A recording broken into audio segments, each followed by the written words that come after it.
સ્વામિનારાયણ હરે, સ્વામિનારાયણ હરે, સ્વામિનારાયણ હરે. તારીખ આજે 4 ફેબ્રુઆરી 2026 રોજના અનુક્રમમાં આપણા શ્રી રામાનુજાચાર્યકૃત વ્યાસસૂત્રનું શ્રી ભાષ્ય જે છે તે જોઈ રહ્યા છે. ગઈકાલે આપણે શરૂઆત કરેલી કે સગુણ બ્રહ્મ એ ઉપાસ્ય છે, એ જ્ઞેય છે. અને એમાં આપણે જોયું હતું કે ભાઈ અદ્વૈતીઓ જે એવું માને છે કે ભાઈ અદ્વૈતીઓને પહેલાં તો સમજી લો જ્ઞાન અને ઉપાસના બે અલગ અલગ માને છે. અને એવું કેમ માને છે એ પહેલાં સમજો. એ જ્યાં સુધી ન સમજવામાં આવે ત્યાં સુધી આ તકલીફ રહેશે. અદ્વૈતના મત પ્રમાણે એક નિર્ગુણ નિરાકાર બ્રહ્મ છે, બીજું સબલિત બ્રહ્મ છે, અને પછી એમ કહી કે અવતારો જે છે. હવે સમજો, નિર્ગુણ નિરાકાર બ્રહ્મ જે છે બધા શાંતિથી બેસી જાઓ અને શાંતિથી સાંભળો.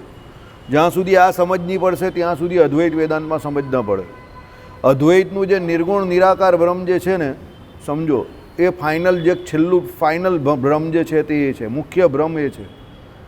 હવે એના પછી જે સબલિત બ્રહ્મ જે છે તે માયાથી સબલિત છે, અને એને એ લોકો સગુણ બ્રહ્મ કહે છે. અને એ સબલિત બ્રહ્મમાંથી બધા અવતાર થાય છે. એટલે અવતાર જેટલા છે તે બધા સગુણ સાકાર છે. એટલે અહીંયા એ લોકોએ શું કહ્યું કે જીવ જ્યારે પ્રાથમિક અવસ્થામાં હોય ત્યારે પેલો સગુણ સાકારની ઉપાસના કરે. પણ એ એમ કહે કે એના માટે જે સગુણ સાકારની ઉપાસના કે ભક્તિ કરે એ એના માટે મુક્તિ આપનારી નથી, એ અંતિમ ભક્તિ નથી. સમજો કેમ? કારણ કે એ ભક્તિ દ્વારા એનો મોક્ષ નહીં થતો સગુણ સાકારની. પણ એ સગુણ સાકારની ભક્તિ કરતાં કરતાં જ્યારે એને જ્ઞાન થશે, એટલે એ પછી નિર્ગુણ નિરાકારનું જે એને જ્ઞાન થશે એના દ્વારા એની મુક્તિ થશે. આવું કોણ માને છે? અદ્વૈતીઓ માને છે. એટલે અદ્વૈતીઓના મત પ્રમાણે જ્ઞાન અને ઉપાસના બંને અલગ અલગ છે.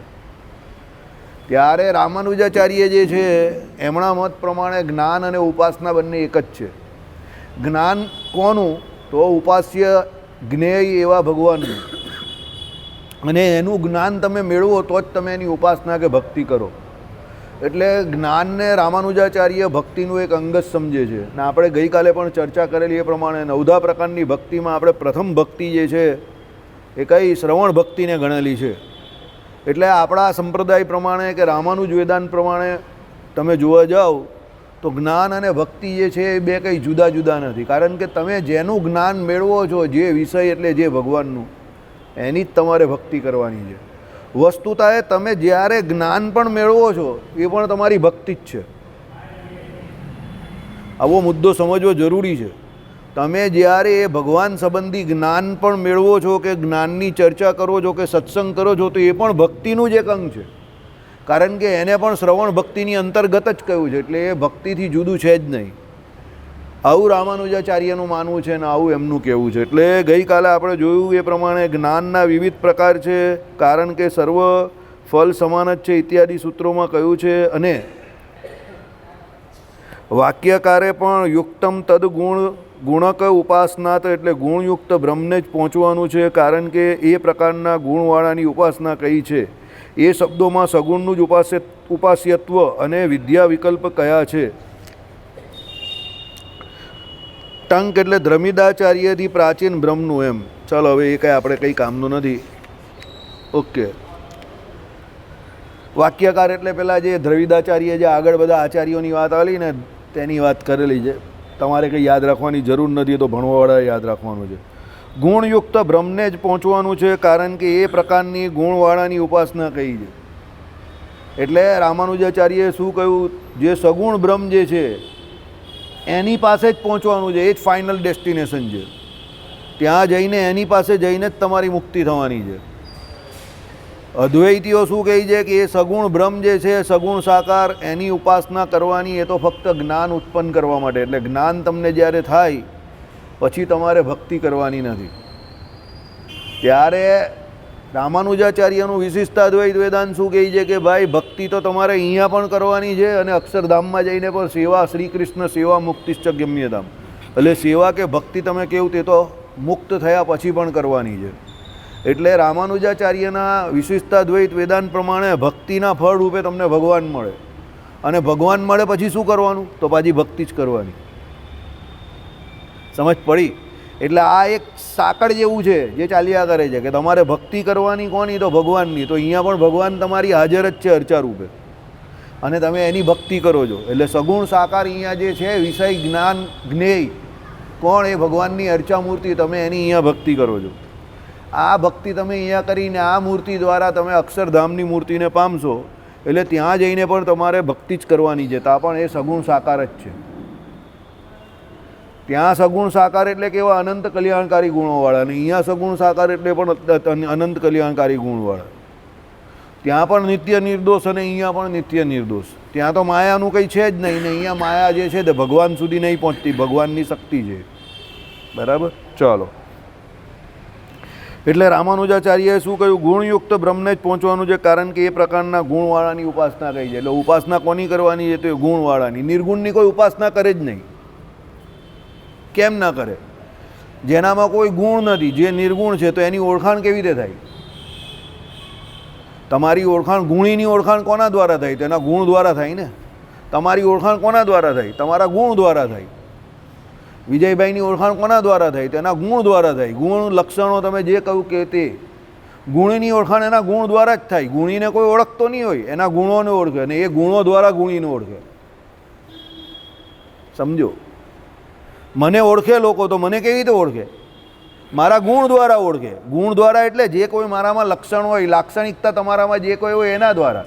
એમાં અમુક લક્ષણ તમારા બીજા કરતાં જુદા હોય, અમુક વિશિષ્ટ હોય, તો એ પ્રમાણે તમારી ઓળખાણ પહેલાં બને. સમજો, બાકી ગુણીની પોતાની ઓળખાણ જ કા છે. ગુણી તો બધા સરખા છે સ્વરૂપે કરના, અણુ પરિમાણ. તેની ઓળખાણ કોના દ્વારા છે? તેના ગુણ દ્વારા છે. સમજ પડે છે કે નહીં પડતી? તમારા બધામાં જે કોઈ પણ ડિફરન્સ છે, તફાવત જે છે તે કેનો છે? તો ગુણોનો તફાવત છે ને, લક્ષણોનો તફાવત છે ને. એને કારણે તો એ તમારી ઓળખાણ બની ગઈ ગુણીની. તેમ ભગવાન જે છે તે સૌથી મોટા ગુણી છે, અનંત કલ્યાણકારી ગુણવાળા છે. તો એ અનંત કલ્યાણકારી ગુણવાળા છે એટલે તો આપણે એની ઉપાસના કરવા માટે આકર્ષાઈએ છીએ ને, એટલે તેની ઉપાસના કરીએ છીએ. બાકી આપણા જેવા જોઈએ તો પછી આપણે એની ઉપાસના શું કામ કરીએ? વાતમાં પોઈન્ટ છે ને. શાસ્ત્રો કેમ એવું કહે છે કે ભાઈ ભગવાન જે છે તેની જ ઉપાસના કરવી જોઈએ? એને સર્વેશ્વરેશ્વર કેમ કહ્યા? સર્વ ઈશ્વરોના પણ ઈશ્વર. એટલે જે સમસ્ત દેવતાઓ જે છે, ઇન્દ્રાદિક દેવતા તમે કહો કે પછી વરુણ દેવતા તમે કહો કે બ્રહ્માજી સુધીના જેટલા પણ દેવતાઓ કહો, બ્રહ્માજી સૌથી મોટા. તો એ બધા દેવતાઓની ઉપાસના કરીને પણ એ જીવે છેલ્લે ક્યાં પહોંચવાનું છે? ભગવાનની જ ઉપાસના. કારણ કે સર્વદેવ નમસ્કારમ કેશવમ પ્રતિ ગચ્છતિ. એટલે એ દેવતાઓની ઉપાસના કરીને એ તમારું સુકૃત જ્યારે જાગશે, અને તમે જ્યારે તમારા ઉપાસનાથી જે કોઈ સકામ કર્મ કરો છો ને એના ફળરૂપે તમને જે કંઈ સુખની પ્રાપ્તિ થશે, અને એના દ્વારા કોઈક કાળે તમને કંઈક એવું જ્ઞાન પ્રગટશે કે આ તો યાર નુકસાનનો ધંધો છે, કરવાનું ને ભોગવવાનું ને પછી પાછા ભોગવવાનું ને પાછા દુઃખી થવાનું ને પાછા કરવાનું ને, એના કરતાં આ દુકાન જ બંધ કરી નાખ્યો તો કેવું? તો ત્યારે તમને એ દેવતાની ઉપાસના કરતાં કરતાં જ ભગવાનની ઉપાસના થશે. તમે જોજો, જેટલા પણ નારાયણની ઉપાસના કરતા હોય ને એ પહેલાં બધા મહાદેવના ભક્ત હોય. તમે જોઈ લેજો. અને મહાદેવની ઉપાસના ભજન કરતાં કરતાં એને દૂધ ચડાવવા જતા હોય, રોજ મહાદેવના મંદિરે જતા હોય, ત્યાં જતાં જતાં જતાં જતાં જેમ જેમ એનો નિષ્કામ ભાવ જાગે, પછી એ મહાદેવ જ એને બુદ્ધિ પ્રેરે કે હવે નારાયણ પાસે જા, કારણ કે હું પણ એનું જ ભજન કરું છું. કારણ કે મહાદેવ સૌથી પહેલાં વૈષ્ણવ છે. હમણાં નહીં પણ એટલે મહાદેવ જે છે કે બીજા કોઈ પણ દેવતા હોય, જે કોઈ સાત્વિક દેવતા જે છે એની પાસે પેલો જતો હોય વ્યક્તિ, પછી એને કોઈક કાળ એવું લાગે કે ચાલો હવે આપણે મુક્તિ જોઈએ છે, તો પેલા દેવ એને ભગવાન સુધી પહોંચાડી આપે. જો ભાઈ મોક્ષ તો હું પણ નહીં આપવાનો તને, મુક્તિ હું ના આપી શકું. એટલે પછી ભગવાન સુધી પહોંચાડે ને પછી એ ભગવાનની ઉપાસના કરે, પછી જે મુક્ત ભાવને પામે. તમારાની દરેકના જીવનમાં એવું હોય. પહેલાં બધા મહાદેવ હનુમાનજીની પાસે જ જતા હોય. એ તો જેના ઘરેથી પહેલેથી એવું હોય કે સત્સંગમાં હોય ને એ પહેલાં અહીંયા આવતો હોય, એ બાળપણથી આવતો હોય એ આવતો થાય. બાકી જે પહેલે બહાર આમ તેમ જતો હોય એ પછી અહીંયા આવતો થાય. બરાબર. પણ ઘણી વખત બહુ ઉલટી પ્રક્રિયા થાય, એ પણ તમને કહું. જેના ઘરે સત્સંગ હોય એના છોકરા સત્સંગી નથી હોતા, એવું પણ બહુ થાય છે. કારણ કે નાના હોય ત્યારે તો કૂતરાના પેલા ગલુડિયાની જેમ આવ્યા કરે, પણ મોટા થાય ને ઇન્દ્રિયોના કૂપણ ફૂટે એટલે એ લોકોને પછી આ બધી મૂર્ખાઈ લાગે ને પછી આવતા બંધ થઈ જાય. તો સત્સંગીના છોકરા જ સત્સંગી નહીં થતા. અત્યારે બહુ ઉલટો ક્રમ ચાલે છે. ઉલટાનું જે આમ તેમ ફરીને આવેલો હોય અને જેને જિજ્ઞાસા હોય કે મારે ભગવાન સુધી પહોંચવું છે, એ જે અહીંયા આવે એનો પગ પછી અહીંયા સ્થિર થઈ જાય, જામી જાય, કારણ કે એને પેલું સહેજે સહેજે નહીં મળ્યું ને. આ સમજો, પેલાને તો શું સત્સંગ ઘરમાં હોય એટલે સહેજે સહેજે બાળપણથી અહીંયા આવતો હોય એટલે એની કદર નહીં હોય કે કાં પહોંચી ગયો છે. પછી મોટો થાય એટલે વિષય ભોગી થાય એટલે પછી એને ધીરે ધીરે પછી આ બધા પેપરોમાં બધું વાંચે આપણાવાળાનું એટલે અવગુણ આવે ને પછી બહારવાળા કહે ને એટલે પછી બિચારો મંદિર આવતો બંધ થઈ જાય, કારણ કે એ મહાત્મયથી તો આવતો નહીં હતો ને. ત્યારે પેલો આખા ગામમાં ફરેલો છે એને મહાત્મય છે કે હું અહીંયા આ જગ્યા પર એમને નહીં ઊભો રહ્યો, બરાબર. પેલો કહે ને कौन से माले पे हो तुम, पेलो कहीं 100वें माले पे, कैसे आए हो, पेलो कहीं लिफ्ट से आया हूँ, मैं यहाँ पर सीढ़ियों से चढ़ के आया हूँ और बहुत सारे लोगों को कुचल कर आया हूँ और उसमें कुछ अपने भी थे, तब मैं यहाँ पर पहुँचा हूँ. तो अब नीचे जाने का तो कोई सवाल ही पैदा नहीं होता. समझी ગયા? આપણે અફડાઈ કૂટાઈને આવેલો હોય આખી દુનિયામાં બધે, પછી અહીંયા આવે ને પછી ધીરે ધીરે સત્સંગમાં બેસે ને પછી એને ખ્યાલ આવે કે આ ભગવાન પુરુષોત્તમ નારાયણ છે અને આનું ભજન કરવાથી જ મોક્ષ થવાનો છે અને આના જ અનંત કલ્યાણકારી ગુણોને ગાવાના છે આખી જિંદગી. એટલે પછી એને થાય કે હવે મને મારું ફાઇનલ ડેસ્ટિનેશન મળી ગયું, અહીંયાથી મારું વાહન જે છે તે લિફ્ટ કરશે, એરલિફ્ટ, ઉચકાઈને સીધો અક્ષરધામ સુધી એ વિમાન પહોંચશે. જેના ઘરે સત્સંગ હોય એ બધા જે વિઠ્ઠલવાળા ઘણા લોકો હોય, મેં જોયા છે, સુરતીઓમાં જ ઘણા હોય. અમારા ઘરે પણ સત્સંગી આમ તેમ પછી બહાર જઈને કાંદો લસણ બી ખાતા હોય અને પછી મંદિર આવતા પણ આવે તો આવે, ના આવે તો આવે, આઉંગા તો આઉંગા વરના કેવડા દૂંગા એવું હોય લબરધક્કે. એટલે કહેવા પૂરતા જ ભગત હોય, બાકી કંઈ હોય નહીં. એ તમને ખબર ક્યારે પડે? ખબર જ્યારે તમારે દીકરા દીકરીનું કંઈક કરવાનો હોય ને વ્યવહાર, ને તમે પેલા મંદિર આવતા જોઈને પછી તમે વ્યવહાર કરવા જાઓ ને પછી એના ઘરે જઈને જો ત્યારે તમને ખબર પડે કે આવે તો મંદિરે જ પણ આના ઘરમાં તો કોઈ સત્સંગ જેવું કંઈ દેખાતું જ નથી. સમજ પડી?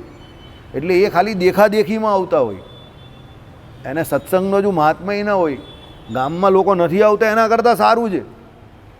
આપણે 100% કહીએ છીએ કે જે નથી આવતા એના કરતાં સારું છે, પણ સત્સંગ હજુ મુખ્યપણે ઉતરો નથી એમ.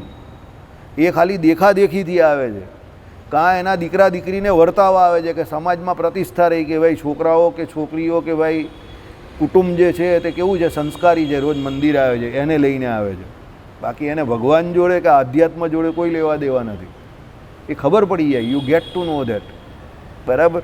ચલો, એ કેવી રીતે ખબર પડે?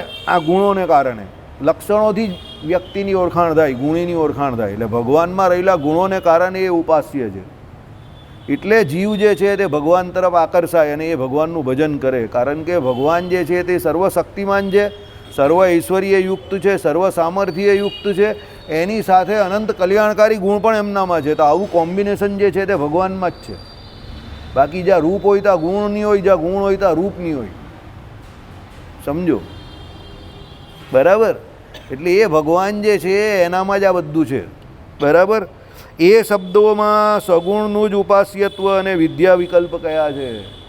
સગુણ એટલે કલ્યાણકારી ગુણો એ ભગવાનમાં રહ્યા છે અને એ અનંત કલ્યાણકારી ગુણોને કારણે ભગવાન ઉપાસ્ય છે અને એ વિદ્યા વિકલ્પ છે. વિદ્યા વિકલ્પ એટલે તમે જે વિદ્યા ભણ્યા એનો ફાઇનલ વિકલ્પ કોણ? તો એ સગુણ ભગવાન જ છે.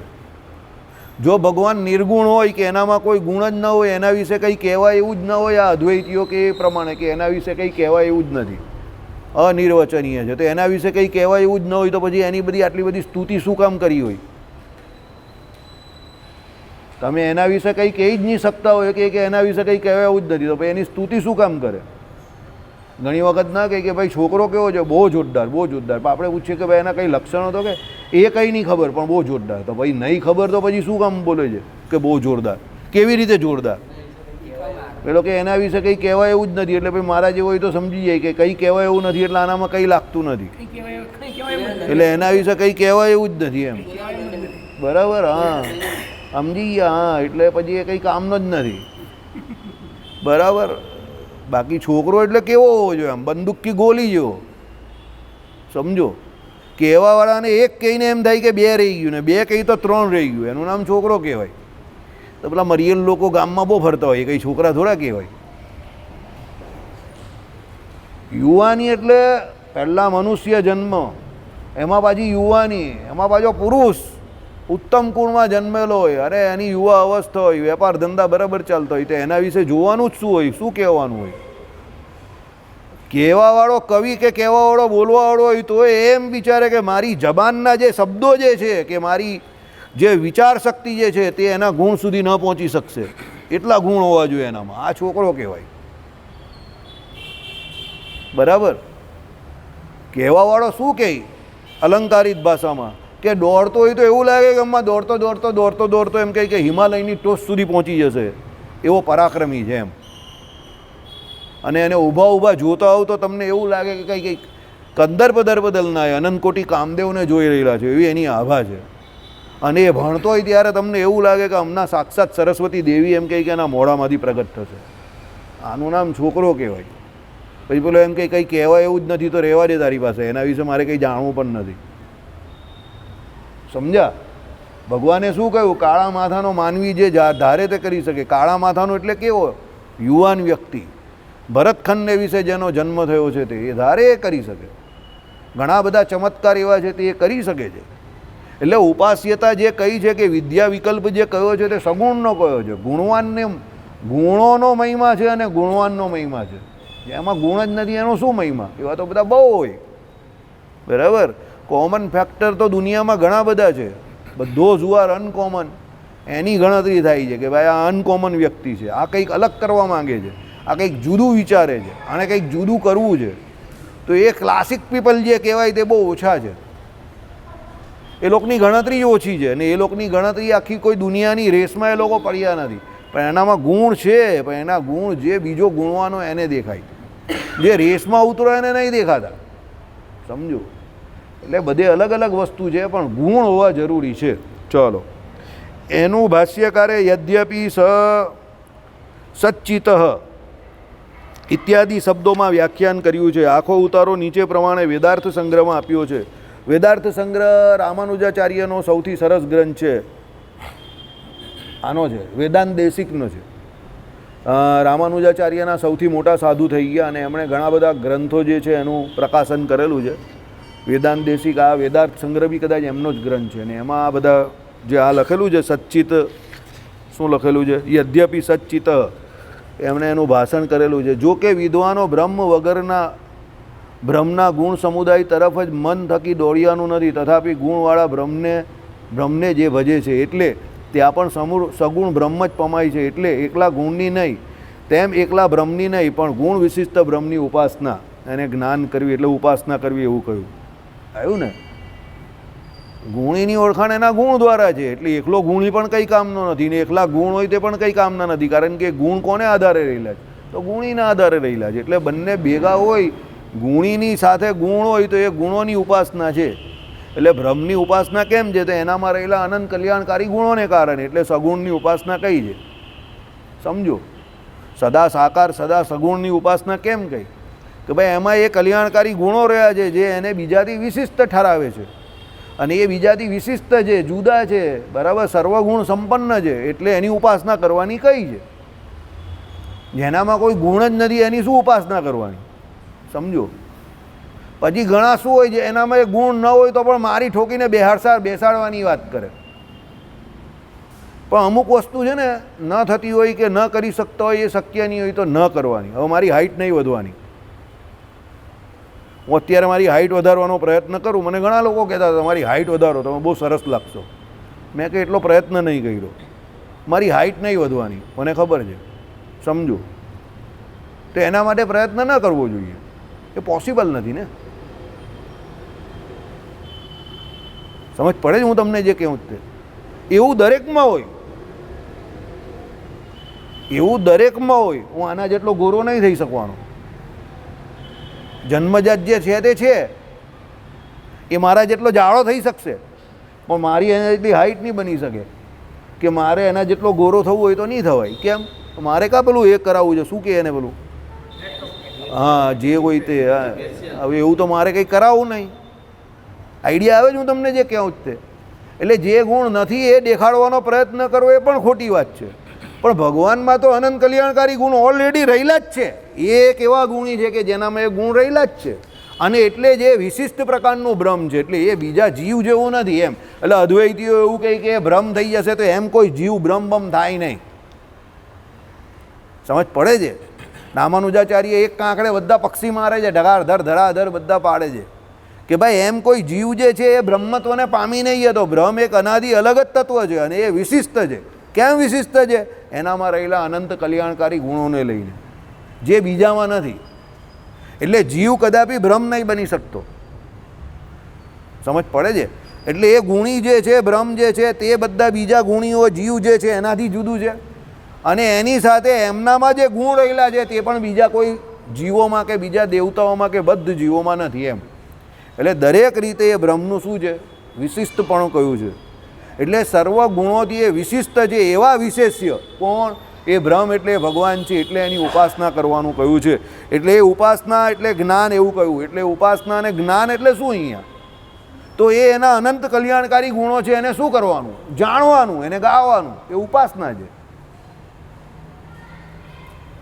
મને કોઈ પૂછે તો ભગવાનને પ્રાર્થના કરવાનું કેવું, તો હું ભગવાનને રોજ પ્રાર્થના શું કરું ખબર તમને? પહેલી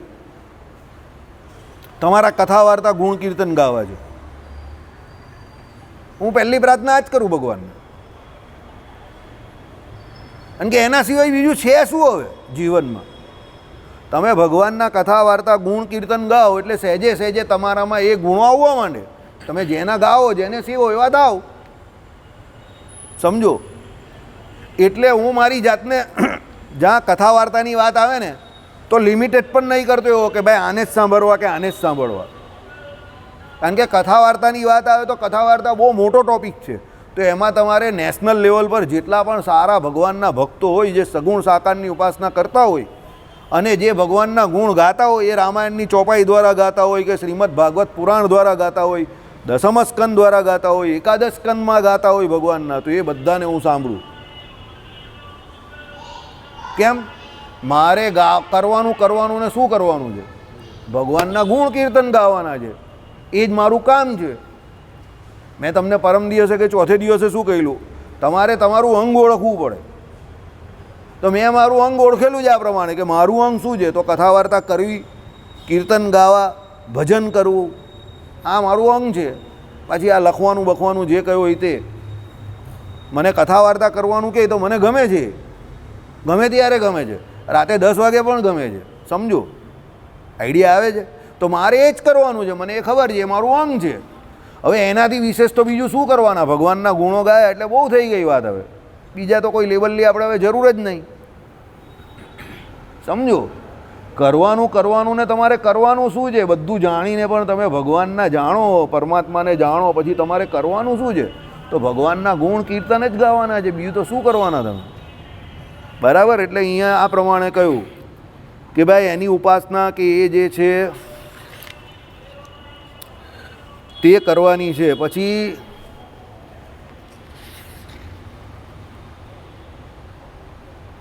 ઇત્યાદિ શબ્દોમાં વ્યાખ્યાન કરેલું છે. બ્રહ્મવિદ બ્રહ્મેવ ભવતી. આનો નીચેના વાક્યોનો એક અર્થ છે. હવે આમનો અર્થ અદ્વૈતીઓ શું કહે? જે બ્રહ્મવિદ છે તે બ્રહ્મને પામે છે, એટલે પેલું નિરાકાર બ્રહ્મની અંદર લીન થઈ જાય એવું કહે એ લોકો. પણ આનો અર્થ આપણે શું કરીએ કે ભાઈ એ બ્રહ્મના ગુણોને પામે. બ્રહ્મવિદ બ્રહ્મેવ ભવતી એટલે શું છે? કે જે બ્રહ્મવિદ એટલે જે ભગવાનને જાણે છે તે ભગવાન જેવા અનંત કલ્યાણકારી ગુણોને પામે. મેં જે હમણાં આપણે તમને જે વાત કરીએ, તમે ભગવાનનું ભજન કરો, ભગવાનનું કીર્તન કરો, જે પણ કંઈ કરો, તો તમને ધીરે ધીરે શું લાગે કે મારે ભગવાન જેવા થવું છે. ભગવાન તો નહીં થઈ શકવાના, પણ ભગવાન પહેલાં કહ્યું ને કે ઉપર આવીને મુક્તોની કેટેગરીમાં ભરવું છે, તો તમારે એના જેવા લક્ષણ કેળવવા પડે ને. પેલો કોઈ પિક્ચરના હીરોની સ્ટાઇલ મારતો હોય તો પેલો એના જેવો થોડો લાગવા માંડે. પછી એના જેવા કંઈ વાળ રાખશે, સમજો? એના જેવા કંઈક પેલો અહીંયા કંઈક કાનમાં બુટ્ટી પહેરશે, દાઢીની સ્ટાઇલ હોય તો દાઢી એવી રાખશે, કપડાની સ્ટાઇલ એવી તો એવી લાગશે. તો ધીરે ધીરે લોકોને એવું લાગવા માંડે. અહીંયા લીંબુસરીમાં જે અમિતાભ બચ્ચન છે, અત્યારે છે કે નહીં તો નહીં ખબર, છે ને? જો આ ભાઈ ઓળખે છે, બરાબર છે, હર્ષદભાઈ. હા, બહુ જૂના અમિતાભ બચ્ચન છે. હા, બહુ વર્ષો થઈ ગયા. હા, બહુ ટીપટોપ ફરે. બચ્ચન સાહેબની જેમ જ ચશ્મા બસમાં બી જોરદાર પહેરે. પેલા બચ્ચન સાહેબ પેલા આમ ફ્રેમવાળા ચશ્મા પહેરતા હતા ને, અને કાન પર વાર પણ રાખે. ગાડીવાડીમાં જ ફરે બી બચ્ચનની જેમ જ પાછા. સ્ટાઇલ બાઇલ બધી બચ્ચન જેવી જ, બરાબર, દેખાય એવા નહીં ખાસ, પણ સ્ટાઇલ એટલે જોઈ તો અવાજ તો ફરે એવા જ એમ. એટલે પછી ધીરે ધીરે તમને એવું લાગે કે ભાઈ બચ્ચન સાહેબની સ્ટાઇલ મારે છે. તો આપણે કોની સ્ટાઇલ મારવાની? આપણે કોઈની હીરોની સ્ટાઇલ થોડી, આપણે ભગવાનના ભગત, તો ભગવાનની જેવા ગુણ હોય તો એવી જ મરાય ને. અમે નાના હતા ને તો સ્કૂલમાં પેલા બધા કોઈ હીરોનો હેરસ્ટાઇલ એટલે અમે કહીએ કે રાંડો એના કરતાં વિષ્ણુ કટ રાખની, મહાદેવ કટ રાખની, હું મિથુન કટ રાખે છે કે બચ્ચન કટ રાખે છે. તો બધા અમને બહુ ગાળ દેતા હતા. આ બે નવા આવ્યા, હું ને ચેતન કડી એવું કહેતા હતા બધાને. અમે લોકો તો પેલા ડફરવાળા જ વળતા હતા, આમ પેલા ચપ્પટ જેવો રહે ને તેવા જ. પણ કોઈ એવી રીતે પેલા ગોળ વાર રાખીને એવું કરે ને પેલા હીરોની સ્ટાઇલ પેલા આમ તેમ, તો અમે કહેતા હતા ને કે એના કરતાં વિષ્ણુ કટ રાખ. એટલે વિષ્ણુ કટ એટલે ભગવાન વિષ્ણુ રાખે એવી. આ પછી મહાદેવ જેવું રાખ, પેલી પેલો મોટો પાછો પેલો એ નહીં રાખે જટા, એવું રાખ. એ કોઈ રાખવા તૈયાર નહીં થાય. પણ બધાને પિક્ચરના હીરોની સ્ટાઇલ મારવી છે, બરાબર? હે યુનિયન સ્કૂલમાં બધા બહુ જણા લાંબા વાર રાખતા હતા. હું વાત કરો તો તમે લોકો કઈ સ્કૂલમાં? તમે કઈ આ જ રાખતો હતો ને. આની પાસે કોઈ સાહેબ બી કહેવા નહીં આવે. હવે અત્યારે એવું બધું કપાવવાનું એવું બધું. અમારા ટાઈમ પર તો બધા બહુ હીરો જેવા ફરતા હતા. હું વાત કરી દઉં, આ કનૈયો બી અમિતાભની બચ્ચનની સ્ટાઇલમાં ફરતો હતો. આ કનૈયો આપણો મેવાવાળો એ બી કાન ઉપર વાર રાખતો હતો. એ અમે આપણી સ્કૂલમાં જ ભણતો હતો એ પણ. એટલે હીરો જે લાગે તે એવો લાગે. ભગવાનનો ભગત હોય તો પછી તિલક ચાલ્લો કરે, પેલી માથામાં પેલી આ ચોટલી રાખે, શીખા રાખે, પછી આ કંઠી પહેરેલી હોય તો એ રાખે. તો એનામાં તમને એ વૈષ્ણવ તત્વ લાગે કે ભાઈ આ પરમ વૈષ્ણવ છે. તો વૈષ્ણવ એટલે કોણ? તો વિષ્ણુના છે એટલે વૈષ્ણવ છે. તો એનામાં ધીરે ધીરે ભગવાનના ગુણો આવે ને. ભગવાનનું ભજન કરે, એના ગુણ કીર્તન ગાય તો એનામાં એ ગુણ આવે. એને જુઓ એટલે સામેવાળાને પેલા જુઠ્ઠા લુચ્ચા લબાડ માણસ છે એવું નહીં લાગે. એક વિશ્વાસ આવે એને કે હા ભાઈ માણસ બરાબર લાગે છે, બરાબર. હા, અત્યારે એ વાત અલગ છે કે આપણા લાલ ચાલ્લાવાળાએ આપણે બહુ બદનામ કરીને આવ્યા છે, બરાબર છે ને. એને કારણે લોકો આપણી પર એવો ભરોસો નહીં રાખતા, એ અલગ વાત છે, બરાબર છે. કે લાલ ચાલ્લો બહુ બદનામ છે અત્યારે, એકદમ ખૂની ચાલ્લો કહેવાય છે, ડેન્જરનું પ્રતીક કહેવાય છે માર્કેટમાં, બરાબર. એ અલગ વાત છે. એ અમુક લોકો એને બદનામ કરી નાખ્યો. બાકી 90ના દાયકામાં આ ચાલ્લો જે હતો તો બહુ હિટ હતો. લોકો તમને મફત વસ્તુ આપી દે. તમે એમ કહો ને કે ભાઈ ચાલ્લાવાળો છે, જા કાલે આપીએ છે એમ કહે. બોલો, મેં જોયા છે એવા માણસ. માર્કેટમાં તમે જાઓ ને પૈસા ઘટે ત્યારે તો કોઈ મોબાઈલ કે આ બધું હતું નહીં, ઈ વોલેટ ફ્રી વોલેટ કંઈ નહીં હતું. 100-200 રૂપિયા ઘટે તમને કંઈ કાલે આપીએ જે ચાલ્લાવાળો જ આપી જશે કાલે. એટલી વેલ્યુ હતી ચાલ્લાની 90ના દશકમાં. પણ પછી બધી ઘટી ગઈ, બરાબર. ચાલો, હવે નામ રૂપથી મુક્ત થઈ એ પર થકી પર એવા દિવ્ય પુરુષને પામે છે. જોયું? એટલે શું છે? નામ રૂપથી મુક્ત થઈ એટલે પોતે આ શરીરને છોડી દે એટલે નામ અને રૂપથી મુક્ત થઈ ગયો. પર થકી પર એવા દિવ્ય પુરુષ કોણ? ભગવાનને પામે. નિર્દોષ થઈ પરમ ક્ષમતાને પામે છે. એ પોતે નિત્ય નિર્દોષ થઈ જાય. એનામાં જે કોઈ પણ અહીંયા દોષ હોય માયાના ગુણે કરીને એ બધા એના ચાલ્યા જાય. અને પરબ્રહ્મને પામીને પોતાને રૂપે થાય છે. એટલે પોતે પોતાના સ્વરૂપને તો પામે. સત્યકામ, સત્ય સંકલ્પ, વિજરો, વિમૃત્યુ, વિજિગિત્સાદિક. અને ભગવાન જે છે એના પણ કલ્યાણકારી ગુણોને પેલો જીવ પામે. એટલે અહીંયા આવું લખેલું છે. શું લખેલું છે? બ્રહ્મવિદ બ્રહ્મેવ ભવતી. એટલે જે બ્રહ્મવિદ જે છે તે બ્રહ્મેવ ભવતી આ પ્રમાણે લખેલું છે કે ભાઈ એ અહીંયા એના જે કોઈ માયાના સત્વરજ અને તમ એ ગુણને કારણે એનામાં જે કોઈ પણ દોષ દેખાતો હોય, ખાસ કરીને રજોગુણ અને તમોગુણને લીધે. સત્વગુણમાં એટલો દોષ નથી. સત્વગુણની અભિવૃદ્ધિ તો આત્મા પરમાત્માના જ્ઞાન તરફ એને વાળનાર છે, ખાસ કરીને આત્મજ્ઞાન તરફ. સમજો, કહેવાનું તાત્પર્ય શું છે કે એને રજોગુણ અને તમોગુણે કરીને જે માયાના દોષ જે એનામાં કામ, ક્રોધ, લોભ આદિક આવેલા છે તે બધાનો એ ત્યાગ કરે છે. અને એ ભગવાન જેવા અનંત કલ્યાણકારી ગુણો અને પોતે પોતાના સત્યકામ, સત્ય સંકલ્પ ઇત્યાદિ જે કોઈ સ્વરૂપ લક્ષણ જે છે તેને પામે છે. ક્યારે પામે છે? જ્યારે ભગવાનની ઉપાસના કરે છે ત્યારે. અને એ પોતાના નામરૂપથી ઉપર જાય છે. જ્યાં સુધી તમે નામરૂપના મોહવાળા છો ત્યાં સુધી તમે આ કામ નહીં કરી શકવાના. એટલે મંદિરમાં કોઈ જગ્યા પર તમે મરો પછી તમારું એક પણ નામ નહીં હોવું જોઈએ. એક પણ જગ્યા પર નહીં. નામનો મોહ નહીં રાખવો. એવો જરા પણ મોહ નહીં રાખો કે કોઈ પુસ્તકમાં મારું નામ છપાય. કારણ કે નામ રૂપથી તમારે પર થવાનું છે ત્યારે જ ભગવાન પાસે જશો. નામ તમારા બોડીનું છે, આ શરીરનું છે, આત્માનું કોઈ નામ નથી. અને જ્યાં સુધી એ લોકેશણા જે છે એ તળશે નહીં ત્યાં સુધી ભગવાનને તમે પામવાના નથી. હરિપ્રકાશ શાસ્ત્રી વારંવાર આ કથામાં કહે છે 3 ઈસણા સૌથી મોટી છે. પહેલી વિત્તેષણા એટલે રૂપિયા પૈસા, એનાથી વધારે પુત્રેષણા એટલે છોકરો આવે, ગ્રહસ્થને છોકરો બહુ ગમે. પછી એનામાં જવા દેવું, કંઈ બોલીશ તો પાછું કોઈને દુઃખ થઈ જશે, બરાબર. કંઈ જ ના ગુણ હોય તો બી છોકરો એટલે મારો છોકરો, બસ એ બહુ હાલો. એ આ લોકોએ કહ્યું એ પ્રમાણે નિર્ગુણ નિરાકાર હોય એકદમ, કોઈ પણ પ્રકારના ગુણ વગરનો, પણ મારો છોકરો એટલે મને બહુ હાલો.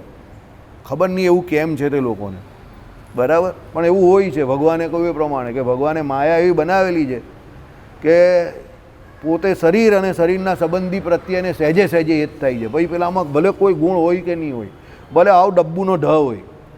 અરે આપણે ભારત દેશ જ એવો છે, અહીંયા ગ ગણેશનો ગ નહીં ભણાવતા, ગ ગધેડાનો ગ જ ભણાવે છે, સમજ્યા? એટલે એ માયાનું કામ એવું છે.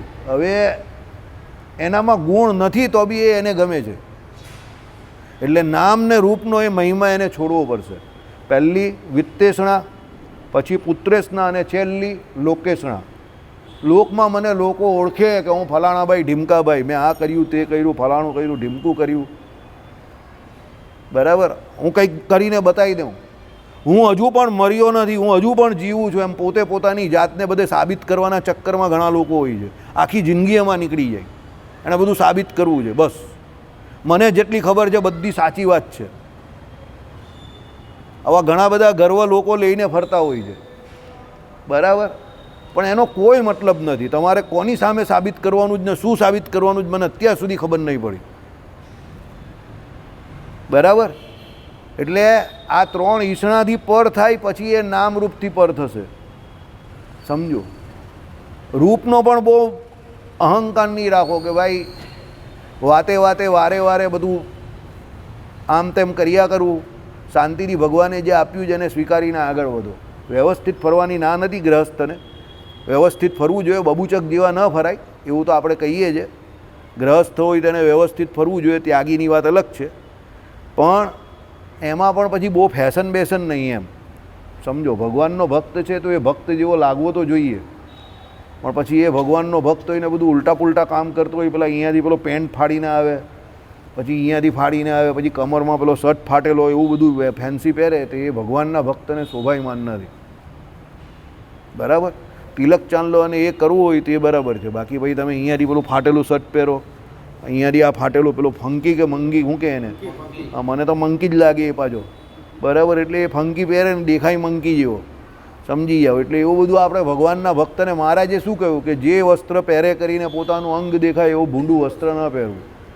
અમે લોકો, અમને જરા ફાટી જતું હતું પહેલાં, તો અમારા ઘરમાં કંઈ ચાલશે ચાલશે એમ કરીને જબરજસ્તી પહેરાવતા હતા તો અમને ગમતું નહીં હતું. ને આ લોકો આલા જાણી જોઈને ફાડી નાખે છે. કેવી હાલત છે, ઉલટા નહીં ખુલતા જેવા જ બધા વીઆઈપી લગે જ, બરાબર. બુદ્ધિનું દિવાળું તો જબરું કરેલું છે લોકોએ, એટલે એવું નહીં શોભાયમાન. વ્યવસ્થિત કપડાં આપણે પહેરવાના, બુશર્ટ પેન્ટ જે છે તે અત્યારે હકીકત તો ધોતી જ પહેરવી જોઈએ, બરાબર. કારણ કે ધોતીથી જ તમારા બધા કર્મો થાય છે. આજે જ મેં ભાગવતજીની એક કથામાં સાંભળ્યું, જ્યાં સુધી તમે શિખાસૂત્ર ધારણ નહીં કરતા ત્યાં સુધી તમે કોઈ પણ સુકૃત કરવા માટે લાયક નહીં થતા. તમારા કોઈ પણ સુકૃત એ શિખાસૂત્રમાં આવી ગયું. શિખા એટલે આ અને સૂત્ર એટલે આ. જે દ્વિજ જે છે એ શિખાસૂત્ર ધારણ નહીં કરતા ત્યાં સુધી એને એક પણ સુકૃત ફળતા નથી,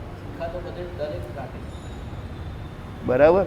એટલે જેટલા પણ દ્વિજ જે છે બ્રાહ્મણ, ક્ષત્રિય અને વૈશ્ય, એને શિખાસૂત્ર ધારશો તો જ એણે એના જે પણ કંઈ સુકૃત જે છે, ઇવન મંત્રો પણ, તો જ એનું એને ફળ મળશે. શિખાસૂત્ર ધારણ કર્યા વગર એને કંઈ મળતું નથી. આ જે સામે કહ્યું ઈષ્ટાપૂર્તિ કે એ જે કંઈ કરે ઠીક, હવે એમાં તો બધું કરતા હોય, પણ યજ્ઞ યાગાદિક જે વૈશ્વદેવની વાત કરે તે ગ્રહસ્થ હોય તો એ પણ, અને ગ્રહસ્થ ન હોય અને અમારી એમ ઝૂલે ઝૂલેલાલ મસ્ત કલંદર હોય તો એ પણ, શિખાસૂત્ર ધાર્યા વગર એને કોઈ પણ સનાતન ધર્મના નિત્ય કર્મ કે નૈમિતિક કર્મનું ફળ મળતું નથી, બરાબર. હવે એમાં થયું કેવું કે એક ભાઈ પુરસ્ચરણ કરવા ગયા પણ શિખાસૂત્ર એને ધારણ નહીં કરેલા. તમારી વાત નહીં કરતો, બીજાની. હવે એને જે પુરસ્ચરણ કર્યું પછી બી એને ફળ નહીં મળ્યું. હવે જે વ્યક્તિ એને પુરસ્ચરણ કરવાનું કહ્યું એની પાસે ગયા કે તમે જે કહ્યું એ પ્રમાણે મેં કર્યું પણ મને ફળ નહીં મળ્યું. તો પેલા ભાઈ બહુ હોશિયાર, એણે આમ કરીને એનું શર્ટ ઊંચું કર્યું. તે કે પુરસ્ચરણ કર્યું તે શિખાસૂત્ર ધારણ કરેલા છે? તે કે એના નહીં કર્યા. કે તને એનું અધિકાર જ નથી તો ફળ કેવી રીતે મળે, ચલ જાય અહીંયાથી, કાઢી મૂકો.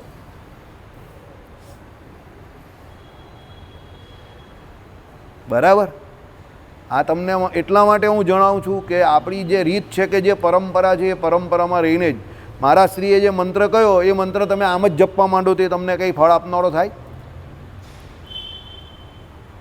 ગુરુ મંત્ર કયો તમે કે આમ જ જપવા માંડું, મારે કાં વડતાલ જેવું છે, બસ મને સંપ્રદાયમાં છું ને એટલે જપવા માંડું, તો મોક્ષ થવાનો જ તમારો. એનો વિધિ શું છે?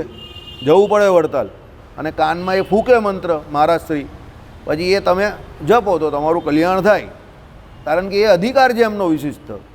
એમ સનાતન સંસ્કૃતિમાં વ્યાસજીએ કરેલા શાસ્ત્રો મુજબ જેટલા કોઈ દ્વિજ છે, અરે 50 વર્ષની ઉંમરે એ વ્યક્તિને પછી એ લોકોએ શિખાસૂત્ર ધરાવ્યા.